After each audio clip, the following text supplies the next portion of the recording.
Halo teman-teman, selamat datang kembali di channel EdCode. Dan ini adalah episode ke-9 dari playlist Python Basic. Dan di episode kali ini aku membahas tentang looping ya, atau pengulangan. Dan khususnya di episode kali ini aku akan membahas tentang for statement. Jadi di dalam pengulangan sendiri terdapat dua statement ya, for dan while. Yang kebetulan di playlist ini aku akan pisahkan ke dalam dua video yang berbeda. Sebelum kita masuk lebih jauh, aku mau jelaskan dulu ke teman-teman apa itu looping. Seperti namanya ya, looping atau pengulangan adalah program yang teman-teman bisa set untuk terus-menerus mengulang prosesnya selama dia masih memenuhi kondisi atau masih berada dalam kuantiti yang ditentukan. Jika kondisinya sudah tidak terpenuhi, maka program tersebut akan berhenti. Contoh sederhana ya, yang mungkin teman-teman temukan setiap hari adalah lampu lalu lintas ya teman-teman. Di sini di dalam lampu lalu lintas, mungkin teman-teman menyadari ada pattern atau pola yang bisa membuat si lampu lalu lintas ini menyala ya untuk masing-masing lampunya selama detik yang sudah ditentukan. Untuk konsep pengulangannya sendiri di sini teman-teman bisa lihat ya, untuk lampu merah mungkin dia menyala selama X second. Nah, untuk X-nya ini sendiri sudah ditentukan di awal ya. Jadi selama kondisinya terpenuhi, selama dia masih dalam durasi X second, dia akan tetap merah. Tapi jika sudah di luar itu, maka dia akan berubah warna menjadi kuning, lalu berubah warna lagi menjadi hijau. Tapi jika durasinya hijau sudah selesai, maka dia akan kembali lagi ke lampu yang merah.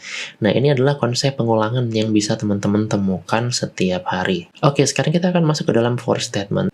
Di sini teman-teman secara konsep bisa coba bayangkan teman-teman punya beberapa kantong permen, atau di sini contohnya kita punya 2 kantong permen. Nah, teman-teman akan konsumsi si permen ini sebanyak kantong yang disediakan. Misalkan teman-teman konsumsinya sebanyak 2 kantong ya, karena di sini sediakannya 2 kantong. Teman-teman makan, lalu looping selanjutnya, pengulangan selanjutnya, teman-teman makan di kantong selanjutnya hingga permen ini habis, seperti itu. Jadi teman-teman punya kuantiti di awal ya, untuk berapa kali teman-teman mau mengulangi prosesnya. Nah, sekarang kita akan masuk ke dalam structure-nya teman-teman ya. Untuk penulisannya sendiri, di Python, teman-teman cukup menuliskan for sebelum kondisi yang teman-teman inginkan. Yang di sini contohnya, kita akan pakai quantity yang sudah kita set sebelumnya. Nah, setelah itu, di bawah for statement ini ada execute operation ya, atau mungkin jika teman-teman ingat di conditional statement kita punya action di dalam if-nya.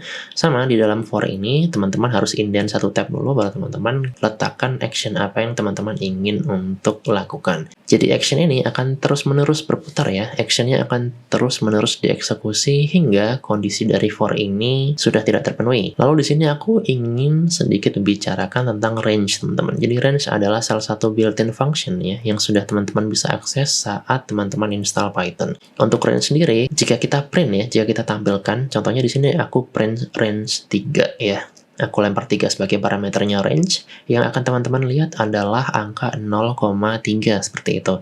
Maksudnya apa?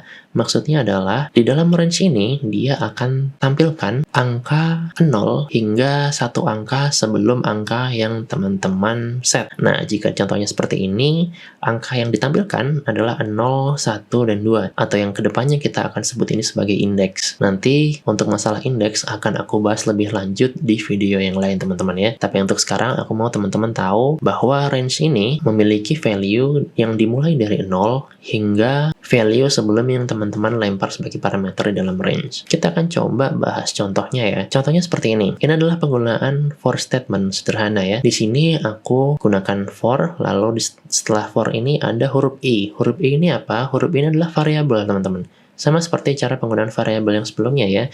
Di sini aku ingin menyimpan angka ke dalam huruf i. Huruf i ini dia akan menyimpan nilai yang akan terus bertambah seiring dengan proses loopingnya. Contohnya, di sini saat aku tuliskan for i in range 3, huruf i ini secara otomatis akan menyimpan nilai 0.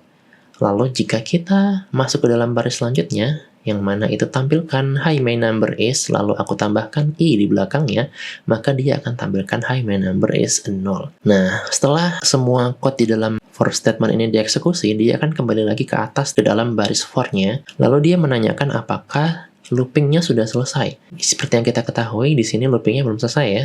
Jadi karena loopingnya belum selesai, variabel i akan menyimpan nilai baru, yaitu 1.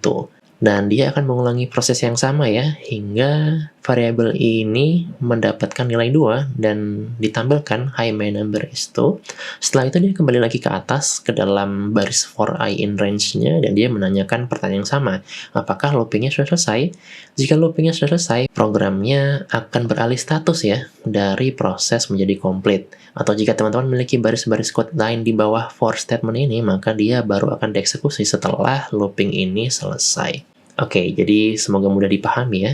Kita akan langsung coba praktekkan di dalam Visual Studio Code. Oke teman-teman, sekarang aku sudah ada di dalam Visual Studio Code dan kita akan langsung coba implementasi dari for statement ya. Sekarang kita akan coba untuk lakukan for statement sederhana. Di sini aku mau gunakan contoh yang sudah kita gunakan tadi di dalam slide ya. For I in range, di sini misalkan aku lemparkan 5, maka seperti yang teman-teman ketahui ya, si variabel i akan menyimpan nilai 0 dan akan terus berputar hingga dia mendapatkan nilai 4. Karena itu adalah satu angka sebelum angka yang kita tentukan, yaitu 5. Jika di sini aku gunakan action sederhana, aku mau print hi my number is, seperti yang tadi kita lihat ya. Seperti ini, lalu kita tinggal tambahkan huruf i-nya atau variabelnya di ujung, kita eksekusi. Nah, bisa teman-teman lihat ya, dia akan mengulangi pengulangannya sebanyak 5 kali, yang akan dimulai dari angka 0 atau indeks teman-teman ya, dan akan berakhir di angka 4. Ini adalah salah satu contoh penggunaan for statement yang sederhana. Oke, selanjutnya aku mau kasih lihat ke teman-teman gimana caranya kita melakukan implementasi dari built-in function range ini ya. Jadi, untuk range ini teman-teman tidak hanya bisa lemparkan satu parameter saja, tapi teman-teman bisa lemparkan 2 parameter. Gunanya apa? Gunanya adalah agar teman-teman bisa tentukan sendiri secara manual ya, di angka berapa untuk dimulai dan di angka berapa untuk berhenti. Contohnya seperti ini ya, aku akan tuliskan di komentar dulu, misalkan kita lempar A dan B.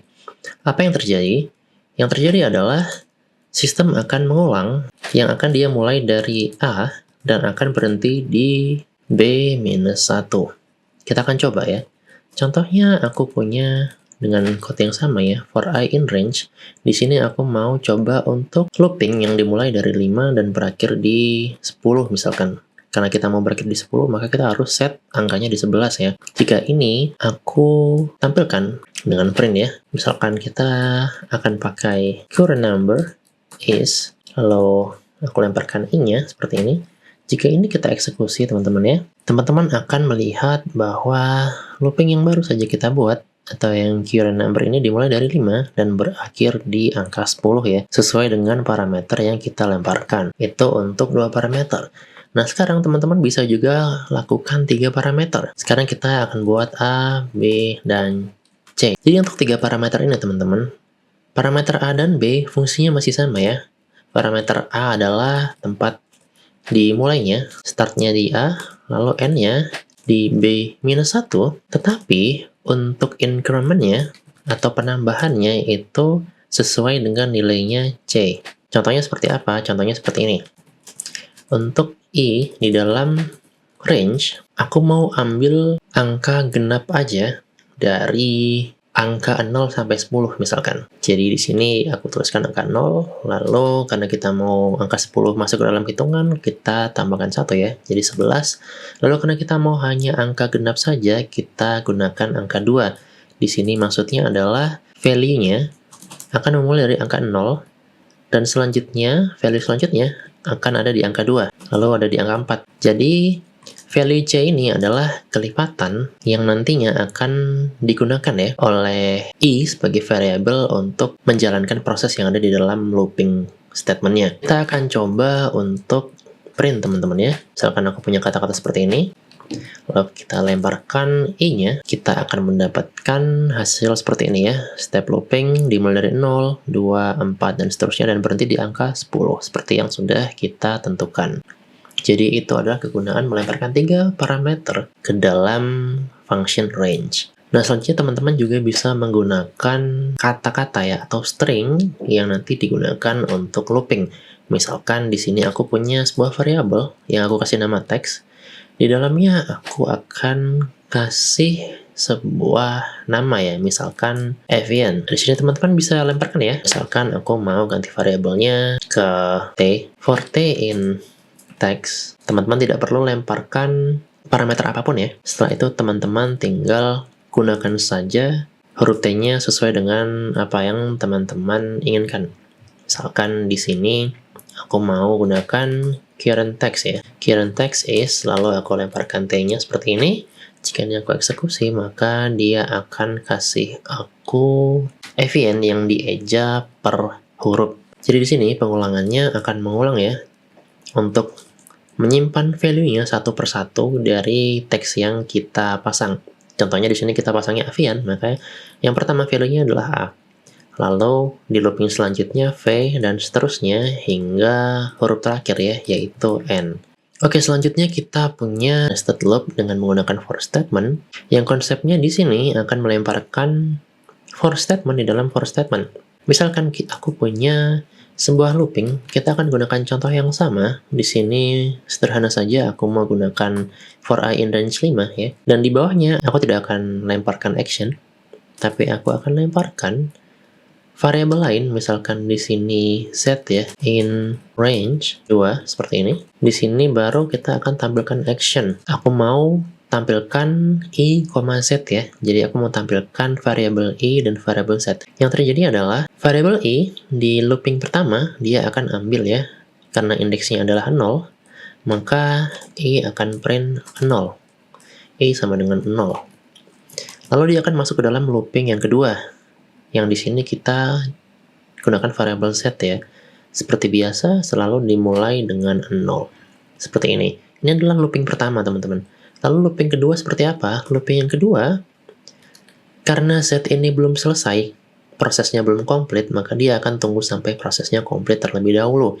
Yang terjadi adalah i-nya di sini tetap 0, lalu untuk z-nya dia akan bertambah jadi 1 ya, dan akan terus berlangsung hingga z-nya ini sama dengan 2. Jadi teman-teman akan lihat i sama dengan 0 dan z-nya sama dengan 2. Jika ini sudah selesai, maka dia akan keluar dari looping yang ada di dalam ini, masuk ke dalam looping keluar, dan dia akan menanyakan apakah looping pertama sudah selesai.